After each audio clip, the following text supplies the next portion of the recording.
Welcome back. In the previous lecture, we generalized the formalism developed for polarization qubits to quantum alternatives where we have more than two outcomes. Now we look at situations where we have two or more different quantum properties. This sets the stage for reconsidering the scenario of Bell's inequality that we looked at in the first lecture of this cycle.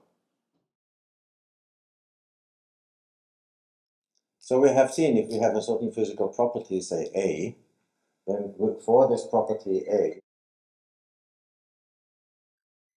we have a basic set of kets, and we label them as A1, A2, and so forth, and say there is a total number of n of them. And then we can have a second property,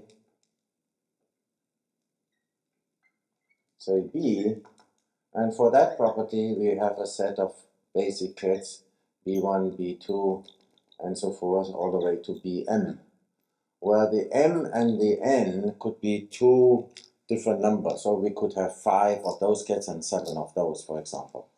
Now, different properties, I really mean different properties. I do not mean different kinds of polarization, for example, as we had it earlier, where we could distinguish between vertical and horizontal, where we had the property Z, where we could distinguish between the two circular polarizations, and we had the property Y for that.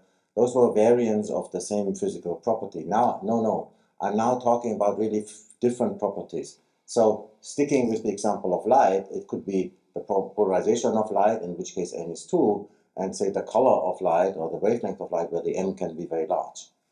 So, if we have that, and then we want to describe a particular photon of light and both specify the polarization and the wavelength, then we would have to use a more general ket where we have two labels, one for the polarization and one for the wavelength. So these A's would be A1, A2 all the way to AN, and the B's would be B1, B2 all the way to BM. So those are N times M in number. And we think of this ket labeled with the A label from property A and the B label from property B. Mathematically speaking, we think of this as a tensor product of the two individual kets. So this is what is called a tensor product.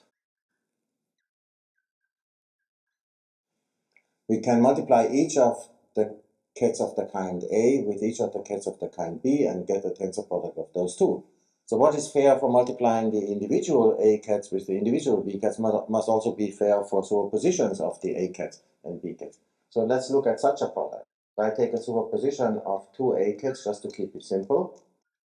A1 ket with amplitude alpha 1 and A2 ket with amplitude alpha 2. And I have a superposition of the B1 ket with amplitude B1 and the B2 ket with amplitude beta 2.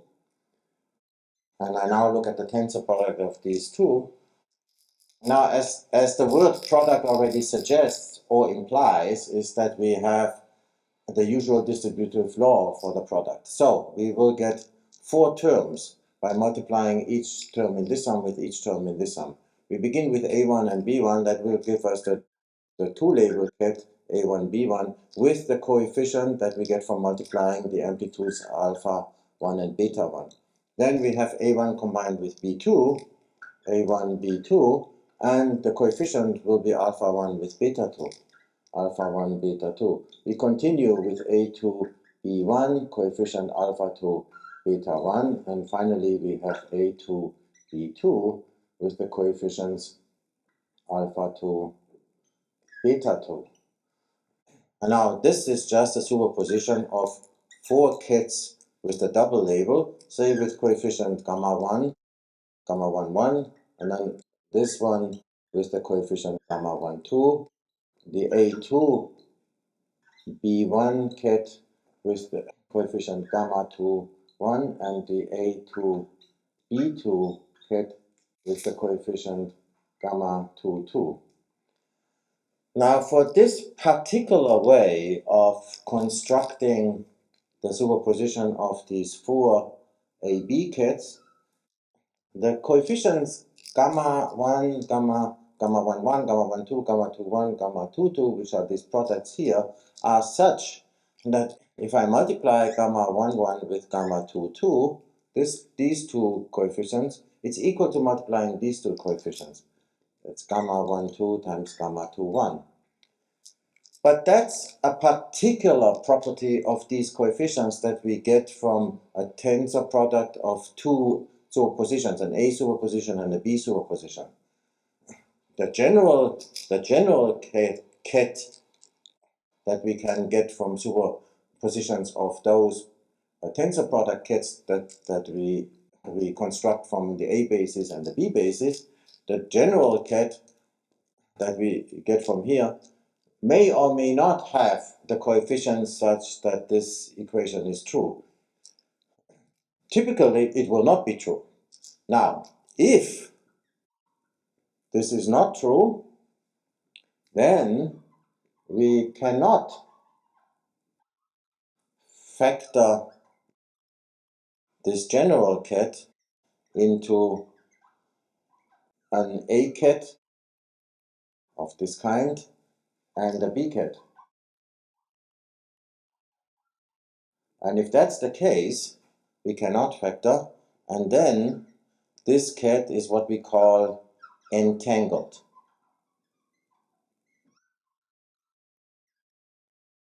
So, there are particular cases which we get from tensor products of superpositions for A and superpositions for B. They are limited because the coefficients have to have certain properties. So in this example, gamma 1, 1 times gamma 2, 2 has to be equal to gamma 1, 2, gamma 2, 2. But for a general ket of this kind, this will not be true, and then we cannot factor it in such a product, and we call the ket entangled. So what is actually entangled are these properties A and B. In such a product, it makes still sense to talk about property A as something that the system has and property B as something that the system has. But if we cannot factor it like this in a general state, then the system no longer has a well-defined property A or a well-defined property B.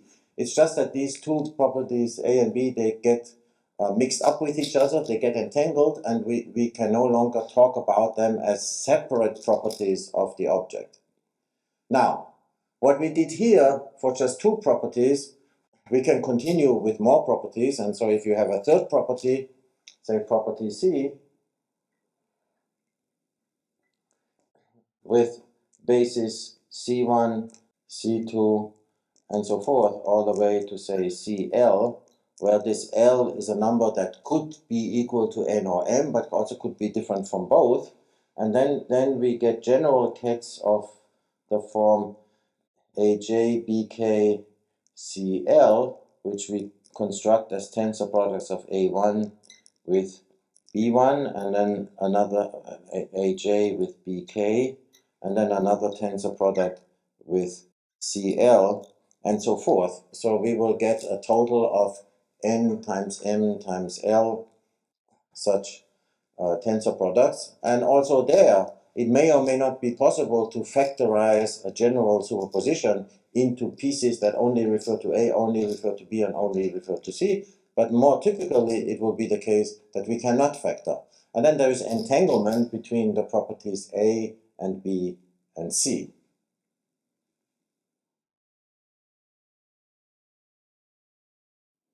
So as an illustration of these two properties that can be entangled, let's talk about a particular class of experiments where we have a source of entangled photon pairs, where one photon is emitted with certain polarization properties to the left, and the partner photon is emitted with its own polarization properties to the right. And so the two properties that we talk about is the polarization of the left going photon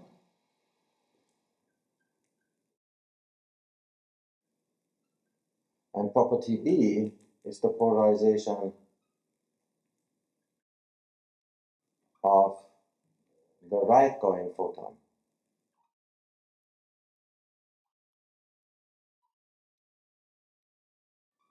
So it's polarization in both cases, but it's polarizations of two different photons. So it's really two different properties. So for each of the photons, we could use the vertical horizontal basis, and then for the joint system of the two photons, the basis vectors we get from these tensor products of vertical with vertical, vertical with horizontal, horizontal with vertical, horizontal with horizontal.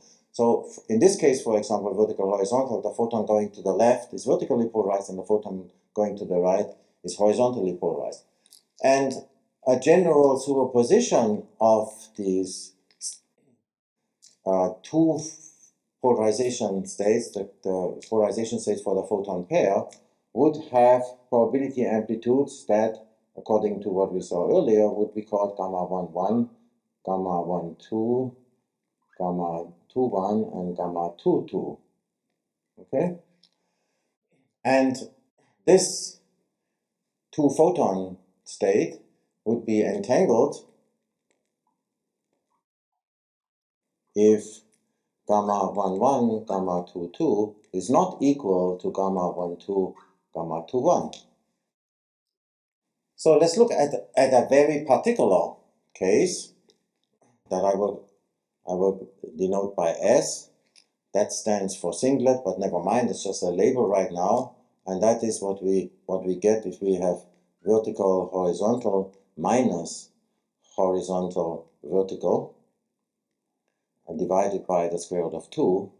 So this column of amplitudes in this case is 1 over the square root of 2, 0, 1, minus 1, and 0. And clearly, if I multiply gamma 11 with gamma 22, I get the product 0. But if I multiply gamma 12 with gamma 21, the product is negative half. So this is surely an entangled state for the two polarizations.